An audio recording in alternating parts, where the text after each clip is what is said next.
বিসমিল্লাহির রহমানির রহিম। কেমন আছেন প্রিয় এলাকাবাসী, প্রিয় মুরব্বীবর্গ, মা বোনেরা, প্রিয় দলীয় নেতাকর্মী ভাই বোনেরা, আসসালামু আলাইকুম। যতটুকু আমার মনে পড়ে, আমি আসার পরে চিন্তা করছিলাম, পরে দেখলাম সুমন সাহেব আর ইয়াসিন সাহেব ওনাদের বক্তব্যে কথাটা বললেন। সুমন সাহেব বললেন যে এই মাঠে 2001 সালের নির্বাচনের সময় আমি এসেছিলাম। সেদিন বোধহয় পুরো বরুড়াতে 8 থেকে 10টি জনসভা করেছিলাম এবং শেষ জনসভাটি খুব সম্ভবত আমি এই মাঠে করেছিলাম। সেটি ছিল সন্ধ্যার পরে, তাই না? সন্ধ্যার পরে ছিল বোধহয়, মধ্যে রাত্রি 11টায় ছিল সেই জনসভাটি। সেই জনসভা শেষ করে পরে আমি ঢাকা ফেরত গিয়েছিলাম। তো এখন কথা হচ্ছে, আসার সময় তো আপনাদের দাবি টাবি শুনলাম, আপনারা যে দাবিগুলা করছেন শুনলাম। এখন প্রিয় ভাই বোনেরা, এক মিনিট কথা শুনতে হবে তো। চিৎকার পড়লে কথা হবে লাভ নাই, তো চিৎকার পড়লে হবে না, আস্তে ধীরে সুস্থে ঠান্ডা হতে হবে। এখন এই যে আজকে তো আমি কোথায় যাচ্ছি জানেন? বলেন তো কই যাচ্ছে? চাঁদপুর। কেন যাচ্ছে? খাল খনন। আর কি? হ্যাঁ, ফ্যামিলি কার্ড। তার মানে 1 খাল খনন, 2 ফ্যামিলি কার্ড। আচ্ছা ভাই কোন তো, এই খাল খননের কথা কবে বলছি আমরা যে খাল খনন করব? নির্বাচনের আগে। ফ্যামিলি কার্ড মাদের হাতে সারা বাংলাদেশে 4 কোটি পরিবার আছে এবং প্রত্যেক পরিবারের হাতে ধীরে ধীরে আমরা ফ্যামিলি কার্ড পৌঁছবো। এই কথাটি কবে বলছিলাম? আচ্ছা, কবে? নির্বাচনের আগে। আরো তো আছে, কৃষক কার্ডের কথা বলছিলাম, মনে আছে? কৃষক কার্ড কি দেওয়ার কাজ শুরু করেছে? কবে বলছিলাম? নির্বাচনের আগে। তারপরে এখানে আসার সময় দেখলাম বিভিন্ন মসজিদ মাদ্রাসার ইমাম সাহেবদের, খতিব সাহেবদেরকে, তাদের ব্যাপারে একটা কথা বলছিলাম। বলেন তো কি বলছিলাম? আমরা বলছিলাম তাদেরকে আমরা সম্মানের ব্যবস্থা করব। সেই কাজও আমরা কি শুরু করেছি? সেই কাজও আমরা শুরু করেছি। বাংলাদেশে প্রায় 7,000 মসজিদ বলেন, মাদ্রাসা বলেন বা বিভিন্ন অন্য ধর্মের যেগুলো প্রতিষ্ঠান আছে, সেখানে যারা ধর্মীয় গুরু আছেন তাদেরকে আমরা রাষ্ট্রের পক্ষ থেকে সম্মানের ব্যবস্থা করেছি। তার মানে দাঁড়ালো কি, যেই কয়টা বললাম, আমরা দেশের মানুষকে বলেছিলাম খাল খনন করব, আপনারাই বললেন কাজ শুরু করেছি। দেশের মানুষকে আমরা বলেছিলাম আমরা মা বোনদের হাতে ফ্যামিলি কার্ড পৌঁছে দেব, সেটাও তো শুরু হয়েছে নাকি? আচ্ছা, দেশের মানুষকে আমরা বলেছিলাম আমরা কৃষক ভাইদের হাতে কৃষক কার্ড দিব, সেই কাজ শুরু হয়েছে? এখনো পুরোপুরি শুরু হয়নি, অল্প করে শুরু করতে হয় প্রথমে, কিন্তু শুরু তো হয়েছে নাকি? আচ্ছা, তারপরে দেশের মানুষকে বলেছিলাম যে ইমাম সাহেব সহ যারা আছে তাদেরকে আমরা সম্মানের ব্যবস্থা করবো, শুরু হয়েছে? দেখেন আপনারাই করলেন, সকলে শুয়েছে। এরকম আরো কিছু কথা বলছিলাম। তার মানেটা দাঁড়ালো কে?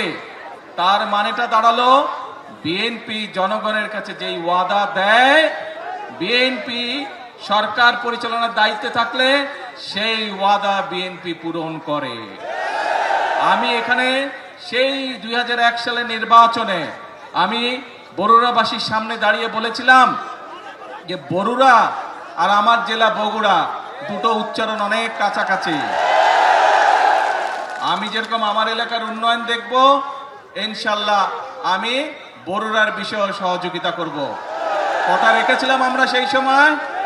আপনাদের এখানে প্রচুর সেই সময় রাস্তাঘাট, স্কুল, কলেজ, ব্রিজ, কালভার্ট তৈরি হয়েছিল, কিন্তু এলাকার মানুষের যোগাযোগের জন্য, সুবিধার জন্য। এখন প্রিয় ভাই বোনেরা, যেই কথাটি বলছিলাম, অর্থাৎ বিএনপি দেশের জনগণকে যেই কথা দেয়, বিএনপি চেষ্টা করে মানুষের সামনে সেই ওয়াদাটি রক্ষা করার জন্য। আমরা গত 16-17 বছর ধরে এই মুরব্বী নিশাট ঝগড়া করে শুধু মানুষটা। হ্যাঁ, ভাই তো বসে, এখন ঠিক আছে? হ্যাঁ, এই তো বসে গেছে। তা এখন মূল কথা হচ্ছে যে এই যে আমরা দেখেন গত 16-17 বছর আপনাদের ভোট দেওয়ার অধিকার ছিল দেশের মানুষের, ভোট মানুষ দিতে পারে নাই। কেউ যদি সরকারের বিরুদ্ধে কথা বলতো কি করত? গুম হয়ে যেত, মামলা হইতো, এসে ধরে লয়ে যেত, হইতো না? দেশের মানুষ 2024 সালে ছাত্র জনতার অভ্যুত্থানে যারা এসব করতো তাদেরকে এই দেশ থেকে বিতাড়িত করেছে। এখন আমাদের কাজটা কি? আমাদের মূল কাজ হচ্ছে আমরা আন্দোলন করেছি, সংগ্রাম করেছি, বাংলাদেশের মানুষ আন্দোলন করেছে, সংগ্রাম করেছে, বহু মানুষ শহীদ হয়েছে। বুকে তাজা রক্ত ঢেলে দিয়েছে দেশের মানুষের গণতন্ত্র প্রতিষ্ঠিত করার জন্য। আজ আলহামদুলিল্লাহ আল্লাহর রহমতে দেশে গণতন্ত্র প্রতিষ্ঠিত হয়েছে।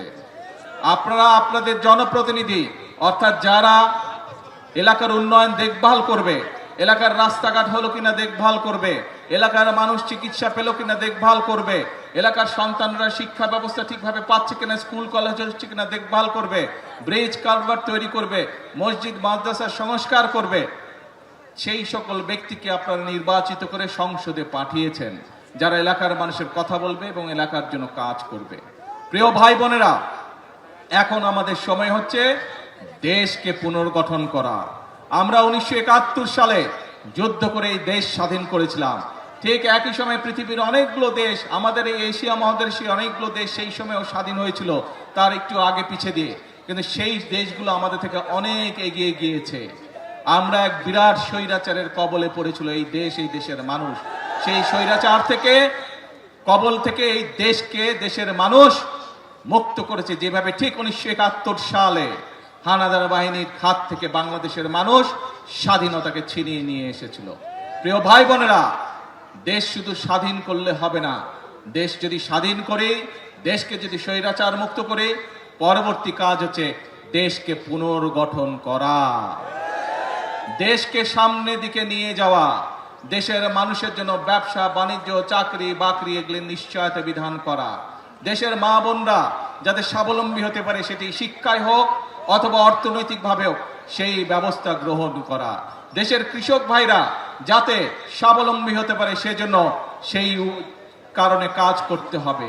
দেশে যাতে মিল কলকারখানা তৈরি হতে পারে, দেশে যাতে বেকার সমস্যার সমাধান হতে পারে সেই জন্য কাজ করতে হবে। দেশে যাতে আইন শৃঙ্খলা সঠিক থাকে, মানুষ যাতে নারী হোক পুরুষ হোক দিনে যে কোনো সময় যাতে নিরাপদে রাস্তা দিয়ে চলাচল করতে পারে, যারা ব্যবসা বাণিজ্য করে তারা যাতে নিরাপদে ব্যবসা বাণিজ্য করতে পারে, এই ব্যাপারগুলোকে নিশ্চিত করতে হবে।